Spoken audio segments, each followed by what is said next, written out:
नमस्कार दोस्तों, मैं दुर्गेश इस YouTube चैनल पर बायोलॉजी के स्पेशल क्लास में हर एक दिन एक नए डोज के सिलसिले में मैं आप सभी दोस्तों का हार्दिक अभिनंदन करता हूं। मैं दुर्गेश पुनः आप सबका स्वागत करता हूं मैं अपने इस YouTube चैनल पर। मैं आज फिर एक नए टॉपिक्स पर लेकर आया हूं और नए टॉपिक्स पर मैं आपको एक वीडियो बनाकर दिखा रहा हूं। आज मैं एक बहुत बड़े इंटरेस्टिंग टॉपिक पर वीडियो बनाया हूँ, बहुत ही एनर्जेटिक हूँ, सही है, और बहुत ही अच्छे टॉपिक पर आप देखें, इसको समझें, सही है कि क्या चीज़ है। मैं उस टॉपिक का नाम बताता हूँ। आज मैं वीडियो बनाया हूँ डीएनए फिंगरप्रिंटिंग। डीएनए फिंगरप्रिंटिंग आप समझिएगा मित्रों। मैं चलता हूँ अगले एनिमेशन की तरफ, सही है। डीएनए फिंगरप्रिंटिंग, जैसा कि मैंने लिखा है इसको डीएनए फिंगरप्रिंटिंग, सही है। देखा जाए तो डीएनए तो आप जानते ही डीऑक्सी राइबोज न्यूक्लिक एसिड होता है। फिंगर मतलब होता है उंगली, उंगली जिसको मतलब मैं दिखा भी रहा हूँ, सही है। और प्रिंटिंग मतलब होता है छाप देना, सही है, उंगली का छाप देना, सही है। तो इसको हम लोग फिंगर प्रिंटिंग अगर देखा जाए तो इसी का दूसरा नाम होता है डीएनए प्रोफाइलिंग करना। डीएनए का प्रोफाइलिंग करना, डीएनए का सेटिंग करना, सही, इसको कहते हैं। वैसे अगर कहें डीएनए फिंगरप्रिंटिंग है क्या, सही है, तो डीएनए फिंगरप्रिंटिंग किसको कहते हैं? दो मनुष्यों के डीएनए का तुलनात्मक अध्ययन। दो मनुष्य है, उन दो मनुष्यों के डीएनए का तुलनात्मक अध्ययन करना डीएनए फिंगरप्रिंटिंग कहलाता है, सही है, डीएनए फिंगरप्रिंटिंग कहलाता है। तो मुख्यतः डीएनए फिंगरप्रिंटिंग को लाने वाला जो वैज्ञानिक थे उनका नाम था एलेक जैफ्रीज, सही है, मैंने यहाँ लिख दिया है। एलेक जैफ्रीज ने ही सर्वप्रथम डीएनए फिंगरप्रिंटिंग को लाया था।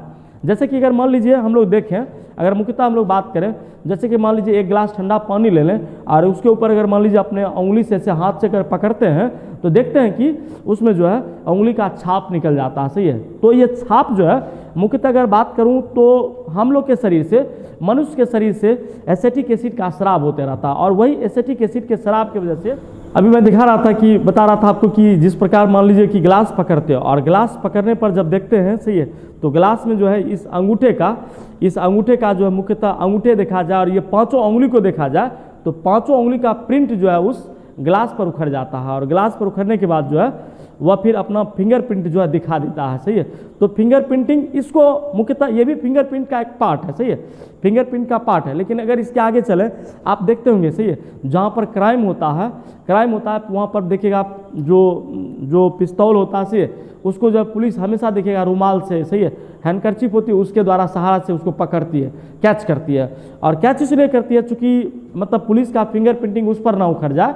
अगर उस पर उखड़ जाएगी तो पुलिस जो है खुद पकड़ी जाएगी उस क्राइम में, सही है।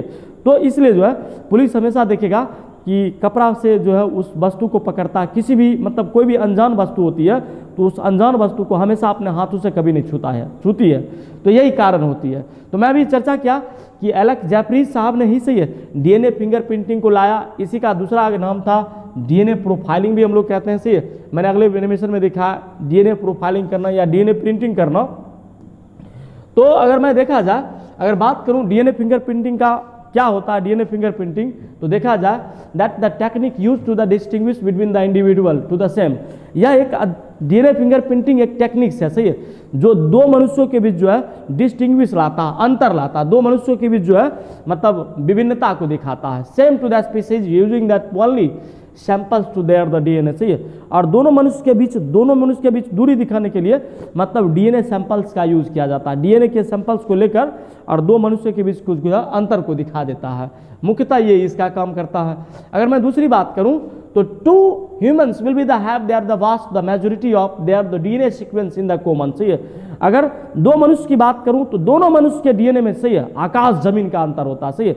दो मनुष्य जो है दुनिया में अगर मान लिया जाए 1 लाख व्यक्ति पर अगर एक मनुष्य को देखा जाए तो शायद हो सकता है डीएनए थोड़ा सा मैच कर जाए, पर किसी मनुष्य का डीएनए किसी से मैच नहीं करता, सही है। यही विशेषता है मुख्यतः इसमें देखा जाए। अगर मैं तीसरी बात करूं ओवरऑल, से इस तीसरे की बात करूं, genetics fingerprintings exploit the highly variable reporting sequence that call the mini satellite. मुख्यतः DNA mini satellite of DNA के रूप में कार्य करता, सही है। यहीं पर मैं VNTR के बारे में भी बात करूंगा, variable number of tandem repeats के बारे में मैं बात करूंगा। डीएनए जो है मिनी सैटेलाइट के रूप में कार्य करता है। ये इसमें रिपीटेटिंग डीएनए भी रहता है। The two unrelated the human will be the likely to the have the different number of the mini satellite at the given the point, सही है। अगर दो मनुष्य को देखा जाए, दो मनुष्य के तुलनात्मक अध्ययन किया जाए, इसे देखे जाए तो मुख्यतः जो है मनुष्य जो है likely to the related to the मतलब बिल्कुल जो है देखा जाए तो दोनों मनुष्यों के बीच जो है विभिन्नता ला देती है। सही है, कहीं ना कहीं किसी न किसी पोर्शन पर, सही है, चाहे जो भी हो, उनके पोर्शन के बीच जो है विभिन्नता ला देती है। तो मुख्यतः ये डीएनए जो है इस रूप में काम करती है। इसका ये मुख्य उद्देश्य अगर देखा जाए, मैं एक छोटा सा यहाँ डीएनए प्रोफाइलिंग के रूप में आपको दिखा रहा हूँ। सही है, जैसे कि मान लीजिए डीएनए किस उद्देश्य पर कार्य करता है, मैं पहले इस पर जिक्र करता हूँ।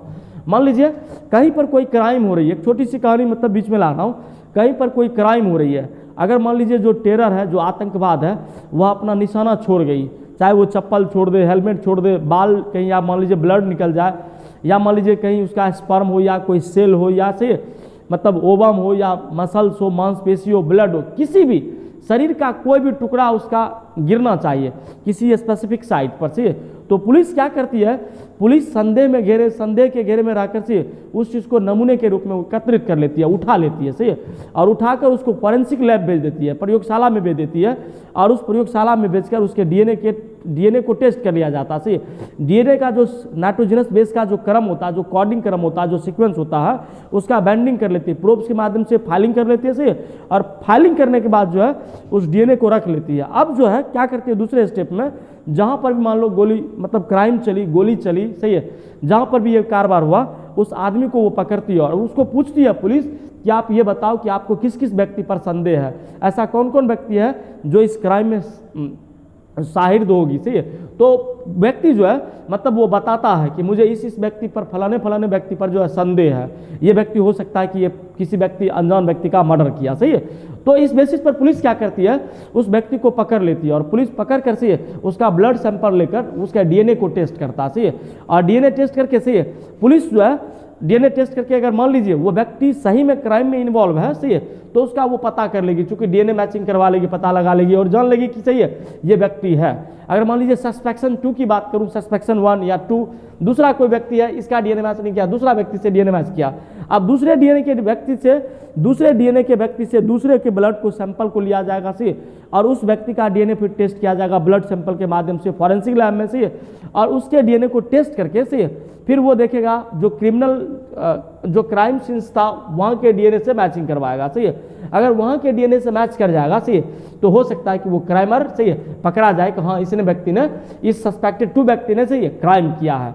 अगर मान लीजिए इन दोनों में से किसी ने क्राइम को नहीं किया है तो कभी भी जो है यह नहीं बता पाएगी कि ये इसका डीएनए मैचिंग करेगा। सही है, तो ये क्या करती है, मुख्यतः क्राइम मतलब स्पॉट स्थल पर जो है वो दिखा देती है, कोई व्यक्ति को जो है एनालाइज करवा देती है और बता देती है कि ये डीएनए जो है वो अमुक व्यक्ति का है। लेकिन सर्वप्रथम जब डीएनए टेस्ट होता है तो ये पता रहना चाहिए कि किसका डीएनए है। सही है, अगर मान लीजिए डीएनए का नमूना अगर वहाँ पर क्राइम होने के बाद न छोड़ा जाए, अगर ब्लड का भी सैंपल ना मिले, तो हम कभी भी पता नहीं लगा सकते हैं कि क्राइम किसने किया है। सही है, तो ये एम्पलीफाइड डीएनए के रूप में इस प्रकार ये बैंड बनता है, कोडिंग बनता है, जिसमें डीएनए को जो है मतलब टेस्ट किया जाता है। डीएनए का एक बार कोडिंग क्रम होता है और उसी के बेस पर हम बताते हैं कि जो है डीएनए किससे किसका मैच कर रहा है। अगर मैं बात करूं डीएनए मतलब जो फिंगरप्रिंटिंग की जाती है उसके पहले कुछ एक सीक्वेंस होती है। सही है, जैसे सबसे पहले जो है डीएनए का सैंपल लिया गया है। सही है, डीएनए का सैंपल ले लिया जाता है, मैंने ये बताया था अभी तुरंत। डीएनए के सैंपल लेने के बाद से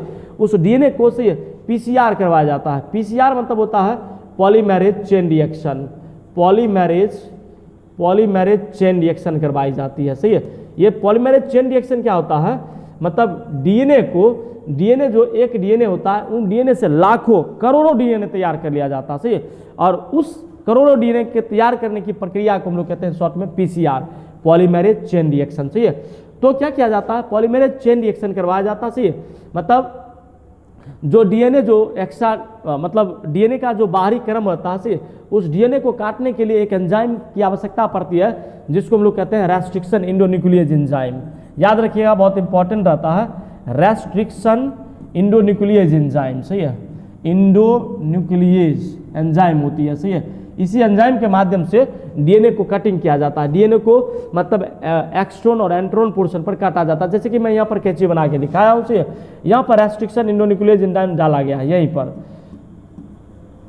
पर डाला जाता है। सही है, फिर ये डीएनए को पूरी तरह से कटिंग कर लिया जाता है। सही है, अब इस डीएनए को क्या किया जाता है, जब ये डीएनए फिंगरप्रिंटिंग के माध्यम से डीएनए को क्या किया जाता है, इलेक्ट्रोफोरेसिस जेल में ले जाया जाता है। ये एक इलेक्ट्रोफोरेसिस एक मशीन होती है, उस जेल में ले जाया जाता है, सही है, जहाँ पर साउदर्न ब्लॉटिंग पेपर के बाद साउदर्न ब्लॉटिंग क्षेत्र पर से डीएनए को ट्रांसफर कर दिया जाता है, सही है। और वहीं पर डीएनए ट्रांसफर करके साउदर्न ब्लॉटिंग पेपर होती है, उस पर डालकर डीएनए को से स्लाइडिंग पर ले जाया जाता है, जहाँ पर से डीएनए बैंड का मतलब जो डीएनए का प्रोब्स होता है, उस डीएनए के, जैसे कि यहाँ बीच में मैं डीएनए का प्रोब्स दिखाया हूँ, से उस डीएनए प्रोब्स का जो है मुख्यतः अध्ययन किया जाता है। और फिर से मतलब फिर से देखा जाए तो जो डीएनए रहता है, उन डीएनए में डीएनए प्रोब्स में जो है एक्सरे फिल्म लाया जाता है, और एक्सरे फिल्म को फिर से मतलब एक पेपर पर जो है उतारा जाता है, जिस प्रकार मैंने ये चित्र में दिखाया है, सही है।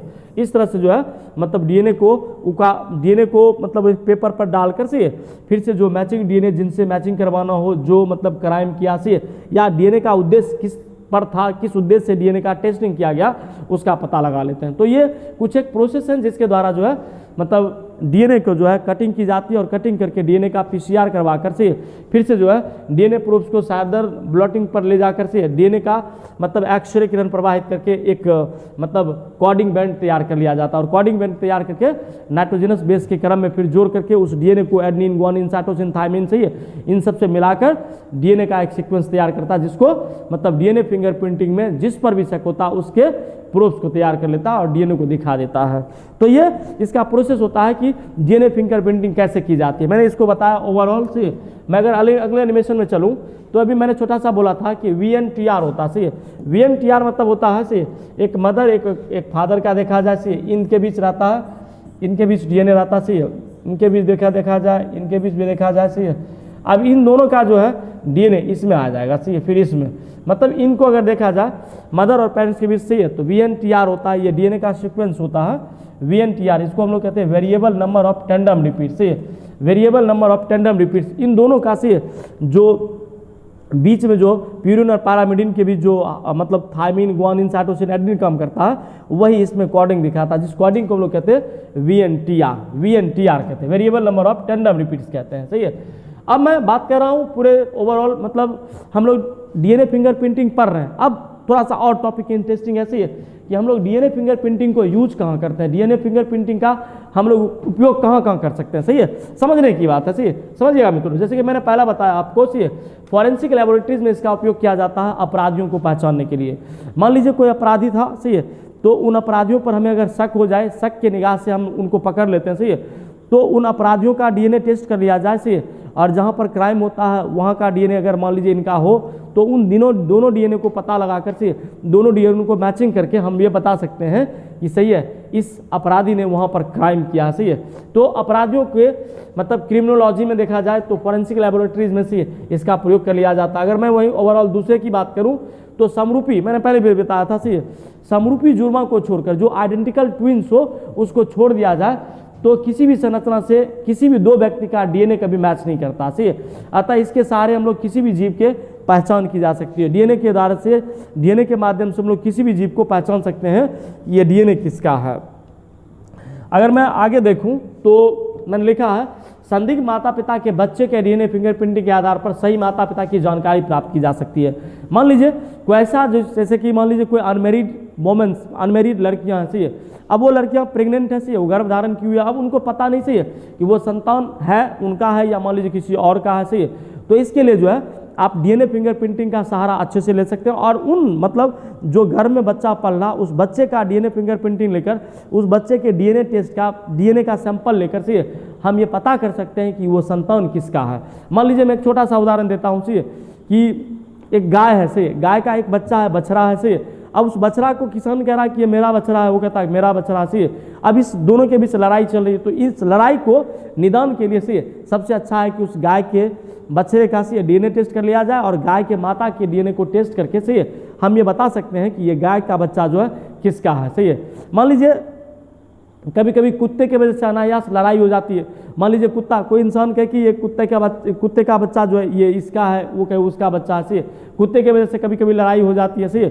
अब उस कुत्ते के बच्चे की लड़ाई ना हो, सही, इसके निदान के लिए हम लोग क्या करेंगे, तो उन दोनों के मतलब जो कुत्ते के बच्चे हैं उनका ब्लड सैंपल ले लिया जाए, और कुत्ते की जो माँ है से उनका ब्लड सैंपल ले लिया जाए, और दोनों के ब्लड सैंपल को लेकर से हम टेस्ट कर सकते हैं, डीएनए के बेसिस पर टेस्ट करके से हम बता सकते हैं कि वो बच्चा किसका है। सही है, तो ये मुख्यतः जो है हम लोग जो है डीएनए फिंगरप्रिंटिंग का आधार लेकर हम लोग जो है मान लीजिए जो उस बच्चे का सही माता पिता कौन है उसकी भी जानकारी को हम लोग आसानी से दे सकते हैं, ये डीएनए फिंगरप्रिंटिंग के माध्यम से।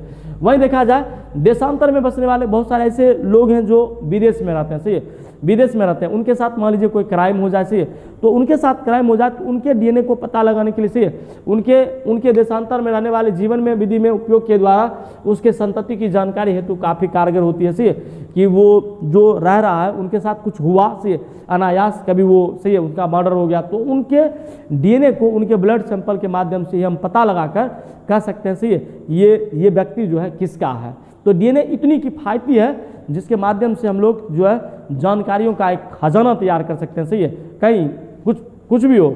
जैसे मान लीजिए अगर मैं चौथा बात करूं, कोई मृत व्यक्ति का सही जानकारी उसके मृत अंगों का डीएनए संरचना के रूप में हम लोग द्वारा की जा सकती है। ऐसे परिस्थिति में मान लीजिए जो मृत व्यक्ति होता है उसका डीएनए फिंगरप्रिंटिंग करके डीएनए टेस्ट करके हम लोग उसके नज़दीकी संबंधियों के द्वारा डीएनए को मैच करवाकर हम लोग ये बता सकते हैं। जैसे मान लीजिए कोई व्यक्ति जहर खा लिया, सही है, कोई व्यक्ति जहर खा लिया, पॉइजन खा लिया, कोई व्यक्ति आग लगा लिया, कोई व्यक्ति फांसी लगा लेता है, सही है, तो पुलिस क्या करती है, पुलिस को जब रिपोर्ट पहुंचती है तो पुलिस जो है उस व्यक्ति को पकड़ लेती है, सही है। अगर मान लीजिए पुलिस जो है जहां पर वो लाश जल रहा होगा ना, लोग अक्सर आनन फानन में जो है वैसे व्यक्तियों का मतलब दाह संस्कार करते से, हिंदू धर्म के अनुसार से, मुस्लिम का फिर अलग धर्म होता तो उनके अनुसार उनका दाह संस्कार किया जाता, तो पुलिस उस मुर्दों को भी उखाड़ लेती है, सही, या मान लीजिए पुलिस उस राख को उखाड़ लेती है, सही, और राख को उठा करके, सही, उस राख में डीएनए नहीं मरता, सही, आप ध्यान रखिए मित्रों, डीएनए कभी मरता नहीं है, सही, डीएनए हमेशा वहाँ रखा रहता है। तो उस राख के डीएनए से टेस्ट करके ये बता सकता है, पुलिस फॉरेंसिक लैब में भेजकर उस राख के डीएनए से पता कर सकता है, और जो व्यक्ति उसका जो रिलेटिव्स होता है उसके नज़दीकी के संबंधियों से डीएनए को मैच करके वो बता देगी कि ये डीएनए जो है इस व्यक्ति का है, सही है, और उस प्रमाण के आधार पर पुलिस कह सकती है कि आपके घर का परिवार का आदमी जो है वो उसने जहर खाया या मान लीजिए फांसी लगाकर आत्महत्या कर ली या फिर मान लीजिए आग लगा ली, सही है, तो उस बेस पर, सही है, फिर उसके ऊपर कानूनी कार्रवाई की जाती है। तो मुख्यतः देखा जाए तो हर एक व्यक्ति में, चाहे मान लीजिए मृत जो व्यक्ति ऐसी है उनके डीएनए के परिस्थितियों का पता लगा सकते, सही है, उनके नज़दीकी संबंधियों के डीएनए से मिलाकर, सही है, हम लोग डीएनए के बारे में जान सकते हैं, सही, पता लगा सकते हैं, सही है। अगर मान लीजिए लास्ट में अगर बात करूं कोई भी संतान हो, सही है, तो कोई भी संतान के सही माता पिता का ज्ञान इस विधि द्वारा हम लोग लगा सकते हैं। पहले भी मैं जिक्र किया, सही है, न्यायालय में, सही है, पैतृक निर्धारण के मामले में इसका उपयोग किया जाता है। मान लीजिए से बहुत सारे कपल्स आते हैं, सही है, जो कहते हैं कि से यह संतति मेरा नहीं है, यह संतति किसी और का है, सही है, तो ऐसे केसेस में लड़ाई नहीं करके, सही है, उस बच्चे का और उस माँ का, सही है, और उसके पिता का, सही है, तीनों का ब्लड सैंपल लेकर, सही है, उनका डीएनए टेस्ट कर लिया जाए, सही है, मतलब फॉरेंसिक लेबोरेटरीज में या मान लीजिए जहाँ पर भी जो पैथोलॉजिस्ट होते थे उनके यहाँ जाकर से उनका डीएनए टेस्ट कर लिया जाए, जिससे हम लोग ये पता कर सकते हैं, सही है, कि उन बच्चे का जो है सही माता पिता कौन है, सही है। तो न्यायालय में जो है प्रायः देखा जाए कोर्ट में इस चीज़ों का प्रयोग किया जाता है। वहीं अगर हम लोग बात करें लास्ट नंबर 7 नंबर में बात करूं तो मानव जीनोम के आनुवांशिक नक्शे तो तैयार करने में भी जो है यह लाभदायक भूमिका को निभाता है। मानव जीनोम का जो आनुवांशिक नक्शा होता है, सही, उसके लिए भी यहाँ पर भी हम लोग इसको तैयार कर सकते हैं, सही है। जो कुछ भी जेनेटिक डिसऑर्डर होते हैं, जो अनुवांशिक संबंधी बीमारियाँ होती है, उनको भी हम लोग पता करके जो है हम बता सकते हैं कि डीएनए फिंगरप्रिंटिंग के माध्यम से कि हम लोग मतलब एक मैप तैयार कर लेते हैं, एक नक्शा तैयार कर लेते हैं, और नक्शा के माध्यम से हम लोग जो है डीएनए के सीक्वेंस को फिर आगे बढ़ाते हैं। तो मुख्यतः अगर डीएनए के बारे में समझा जाए तो डीएनए एक छोटी मोटी प्रक्रिया नहीं है, डीएनए एक बहुत बड़ी जटिल प्रक्रिया है, सही है, जिसके माध्यम से हम लोग छोटे से छोटे चीज़ों का पता लगा सकते हैं बड़े ही आसानी से।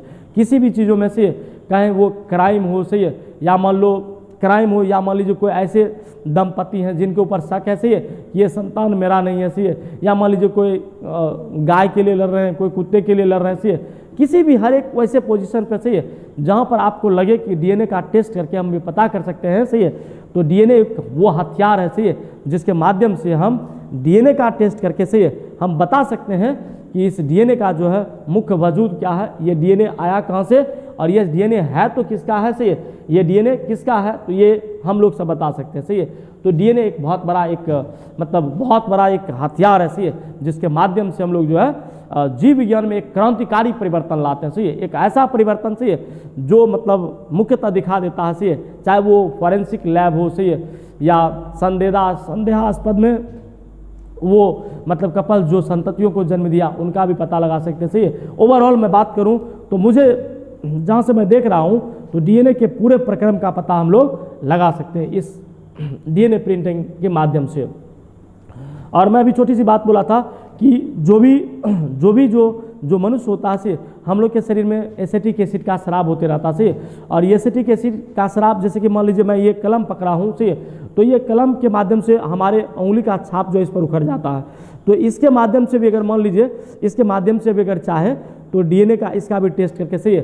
फिंगरप्रिंट भी, चूंकि फिंगरप्रिंट भी किसी से मैच नहीं करता सही, जो हमारा ये अंगूठे का छाप होता है, थंब इम्प्रेशन जो बनता है, वो भी किसी से मैच नहीं करता सही। तो इसको भी जो है मैचिंग करके पुलिस ये बता सकती है कि ये मतलब व्यक्ति कौन है, ये व्यक्ति कहाँ का है, किसके रिलेटिव्स का है सही, और ये व्यक्ति का मतलब कहाँ है, व्यक्ति का क्या उद्देश्य है, इसको समझाया जा सकता है मुख्यतः। तो ये डीएनए का एक बेसिक से मैंने ओवरऑल डीएनए फिंगरप्रिंटिंग के बारे में बताया।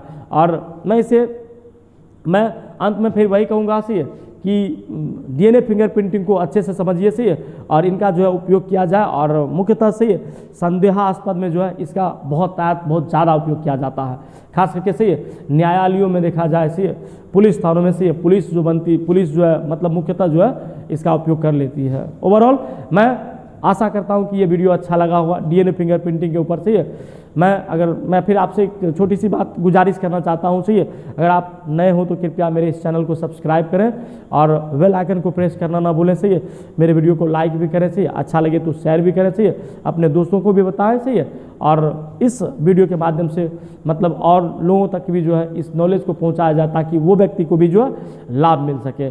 Thanks for watching. आप बहुत सपोर्ट करते हैं हमें, इसके लिए बहुत बहुत धन्यवाद। Thank you so much.